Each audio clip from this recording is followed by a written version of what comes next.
je suis le représentant légal du ministère international de l'évangélisation, Mirail des Faits. Mirail des Faits, c'est une vision qui est venue dans Zacharie chapitre 2, verset 5. Nous sommes ici à l'avenue Kouyala, numéro 42, dans la commune de Massina, Kinshasa, RDC. Nous sommes à Mongafula. À Côte d'Ivoire, nous sommes là, surtout notre père, votre Eliachid que je salue en passant. Vous les regardez déjà, parce que vous êtes un Eliachid en passant, l'apôtre Eliachid, qui est le père de notre pays tous. Et à part là, nous sommes aussi une extension au niveau de Canada. Le pasteur est là, il travaille toujours sur la vision. Autant la pétition, il faut une autre dans moins difficulté. On a travaillé tellement, beaucoup, reposé. Et donc il y en a déjà beaucoup. Il y en a beaucoup. Na compte il y a mémoire divine, nous avons appelé ça vision à mémoire divine. Et on a organisé des conférences avec des hommes de Dieu, et des serviteurs servants de Dieu, et les cas de travailler pour tout retour na kati ya pensée ya Nzambe. Et dans cette fardeau là, nous Nzamba Monaka, il nous a donné aussi une autre vision, une mission. Na compte il y a Tango Ifoué. Tango Ifoué les alliés na Congo. Si on a Congo, il y a pas Congo. Alors, tango il faut les Nicoloba tango et Koki. Alors, référence, nous avons appelé ça dans la Bible, Ésaïe Jean chapitre 4. Les 4 Bibles Robini. L'heure est venue, où elle est déjà devenue, où les vrais adorateurs adoreront le Père en esprit et en vérité. Alors, vérité, l'heure est venue, et ça tango et Koki.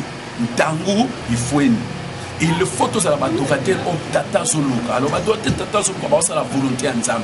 Il y a un tango qui on Nzamba n'y a pas la makamanaye, na kati na sena moi oyo, na batu naye, na basai naye, na bana naye, na peuple naye. Donc, mission y a tango il faut ni est un peu vaste. C'est un peu ça.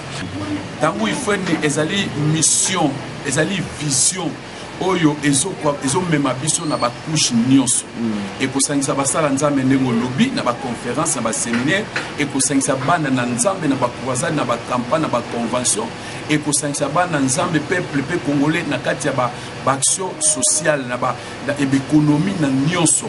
Donc ba projet eza na kati wana tango ifweni eza na ki Congo oyo ya ba ndipu nakoki koloba ponga na za mondibu me eza penza bongo te saka kanza menda matiaki nga yango motema apesi ngango parce que bato ni sona te ba bandiku te eza ndengwana donc eza kaka nde Nzambe eza bato mususu eza ba contre mususu ekoyebana te bato bakotiaka te me Nzambe songa te ya moto te ya moto lolenge ya sepeli yango somona mutu na monoko aza nango ne ayebi yango otela sango malamu o Nzamba pesi tango ifweni peut-être nakoki kotika la kaka na français mais ça na bato moko boye ba comprendre mais ndeto ke boye eza la couche ya bato ba yebika monoko wana ba profiter pe yango na yebiso ke vision wana tango ifweni za un peu vaste difficulté sanga raté mais croissance ezali parce que vision ezokende ezoyokana bato bazobika et tout le monde soko o balandaka biso soko tuni tango ifweni ba yebi. D'ailleurs, bakoma kobenga ngai ntango ifweni nga moko na do kombo pa mba kombo bakoma benga mosusu tango ifweni bana posa ba benga nga patu te manto te tango ifweni. Cela veut dire que le message en tango ifweni ça désolé tout ça na vision moko ya kosangisa pour profiter na ba grâce mosusu ça un peu égoïste na zala nga moko na lobanga moko j'aime appeler d'autres grâces au peuple Nzambe pambwama et passer la Nzamba pambwama. La compte ya mission en tango ifweni to organiser ba conférence de Kiawa to benga ba patriarche Dr Fumumba ba patriarche Jean-Noël Fwamba to bengi ba docteur Parfait Bopei ba porte Daniel Kambe. Il y a des grands hommes de Dieu au bazo kita awa il y a contre na biso changu pe libanda ya changu. Je cite aussi mon père les révérends évangélistes qui amènent qui dit là. Si je sors aujourd'hui, je sors dans un compte la mission de Tango Ifweni. Na longwe ane ken église moko n'institut les alliés wana na bimi Tango Ifweni. Donc Tango Ifweni ça pour na RDC Karate. Dans on déjà RDC Karate de longla makanti kutu ya wa commune bo district. Donc et ça pour na monde entier bisika nous Nzambe akomema biso Tango Ifweni sokoma. Et cette année qui vient, 2020, Tango Ifweni et Koubanéja Bakouche Nango international. Tous ceux qui ont détourné Wana Tosalango pour te présenter Tango Ifweni, Tosala Moussala et Batoupe Bapambo Mabaye Bafusion Tango Ifweni. Parce que Tango Ifweni a posé à partenaire. Il faut soutenir pour que ça fasse tenir l'émission. Tango Ifweni est quoi porter message na yango Batouba tirer attention Balandango Basimango bien. Dans le lobby que les vrais adorateurs adorent le Père en esprit et en vérité. Ce sont les adorateurs que le Père demande. Cela veut dire que Batouba ya kozala katia na makanisi na plan na ye po nzambe wana asali apesa biso solution pe vie na temps oyo la situation actuelle ko tozana yango Batouba la district yango na lobaki biso nyo toza intéressé il faut to kota totala makambo nyo surtout to fo la misto kota po to ebisa tata eloko moko. Je me souviens du chef de l'État. Chef de l'État tangu asali journée ya prière a dédié RDC na maboko ensemble. Maintenant nous en tant que les hommes de Dieu enfants de Dieu, il faut te comprendre déjà le chef de l'État numéro 1 a représenté RDC. A recommandé à dédier on maboko ensemble. C'est à nous maintenant à comprendre que tout ça là au tata wana zoluka, on tata zoluka ça tous ça ba frères adorateurs. Ba frères adorateurs wana tokosala mokano nzambe po lobi pays ezala bien situation nous ezala malamu.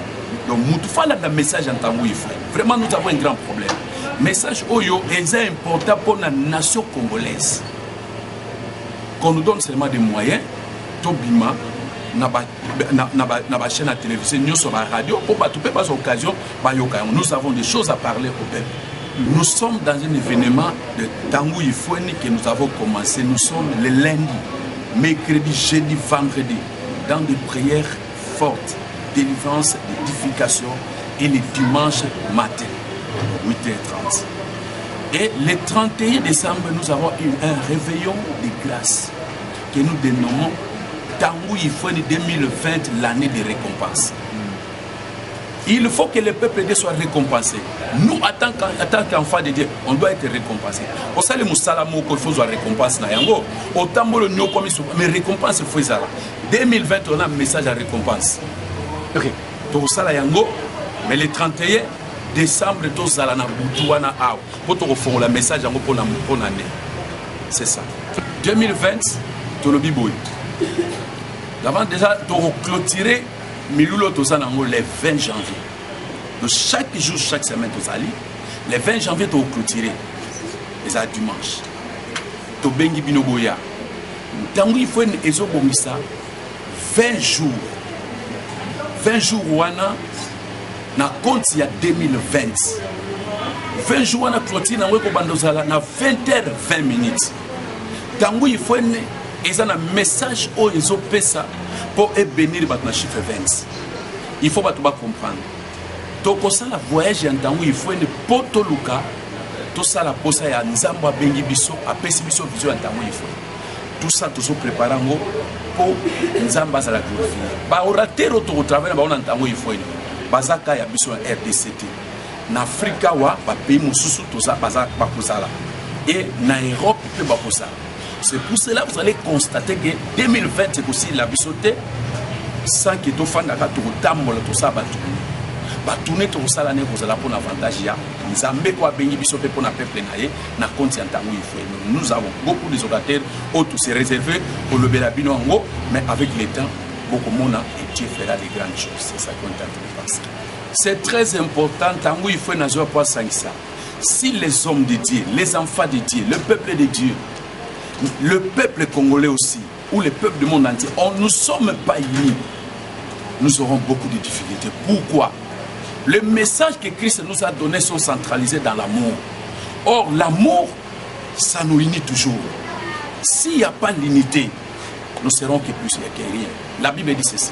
Si un peuple se divise contre eux, ce peuple perd sa force.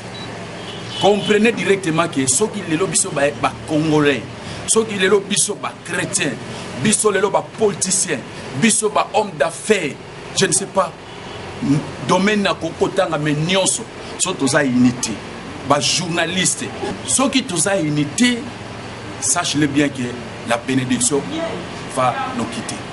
J'ai dit ceci. L'homme d'Entango, il faut l'évangile, c'est pas tout le monde que je suis. Je suis l'héritier des manteaux. Je suis quelqu'un qui a hérité les manteaux de leur père. En général, donc nous sommes na batata. Donc avant que nazala, na récolté batata bazali. Si on batata wana, na inde hérité na ba. Tango il faut ni ezali na ba solution belé na tina na biso banso. Bandeko bazali banda ya mboka RDC. Que ce soit d'autres pays d'Afrique ou Europe, Amérique, Asie, na continent nyonso. Boza bandeko na biso.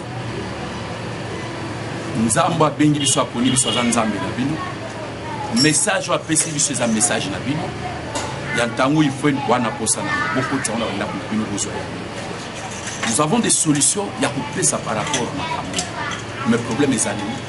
Bon prêter biso na bino. Boyo ka biso. Les fers guisent une autre fer. Il faut qu'on s'approche. Tango il faut nazana posa batuba pusana. Poto lukato pe sa solution. Nous sommes apolitiques. Mais toi na souci couche nyo c'est ça anime. Et kendeli boso, on doit soutenir politique, de soutenir couche nyo parce que tango il faut azo intercéder. Azana parti na département d'intercession oyo azo intercéder pour na mboka.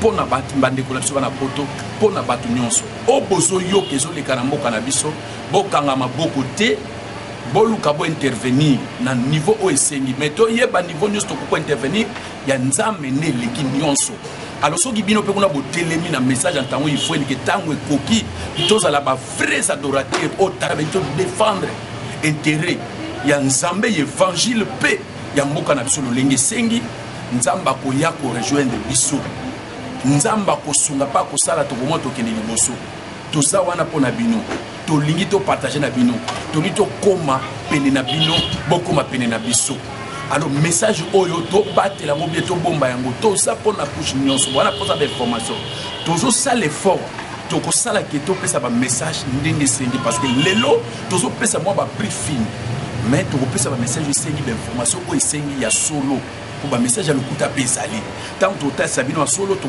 yeba comment on peut faire pour notre pays maintenant il faut ni tango pour biso na bino to kende liboso to mona nkenda nzambe. Je suis le fondateur, le visionnaire d'Antango il faut oui. Mes collaborateurs et l'autre basengeli to yeba to ba yeba surtout travailler en unité les to kende liboso. Tango il faut les autres travailler dans pasteur mususu baza église arate. To sangani to sa structure au poto ça ne to kende liboso. Mais nazo senga na bino kaka to ça na même pensée même. Beaucoup dans la carte vision et Dieu fera de grandes choses. 2020, ça sera une année de récompenses comme le Seigneur m'a parlé. Moto a botami a couti déjà nyonso ezali. Ce qui a bandi ko tambola, a bandi ko luka tonganda, cela veut dire s'inspirer. Nzamba ko pese vision na s'inspirer pour le développement vision na oya couti ezo sali. Ce que ça m'a dit malamu, yo s'inspirer na ngo kwanité na komisa. Avant na ma conférence, nous avons une maturité tant que frère simple. Vision qui ne est patriarche Jean-Noël Fouam. À l'époque, tant que conférencier. Effort douana avec le docteur parfait. Nous avons fait ça dans de Biskabazali. Dans l'indi bino mingi. Ma vision est pili. Il faut toyer baké. Ma vision wana et pas moribiso. Nous souhaitons toujours à plein succès. Mbonda Tchangu, Tokoloba et Tomboli, Tchangu Nabiso. Les bélés ouanés en flatté, ils ont pourquoi ils ont un pasteur, ils sont nominé à Yebanarate, Toika, Fanfa, Benigolika, Bapisaki trophée, Moutacheka, et Zabou. Mbonda Tchangu pour Nabiso, il faut te battre là. Lengue te battre là, il faut te battre là. Mbonda Tchangu. Les lots n'a nominé. Je pense que l'invitation est en bas, mais tu peux ça penser yango accord to kota. Mais les lots, parce qu'il y a un il faut. Je commence d'abord à dire que non, mon épouse va joindre Noël et mes enfants.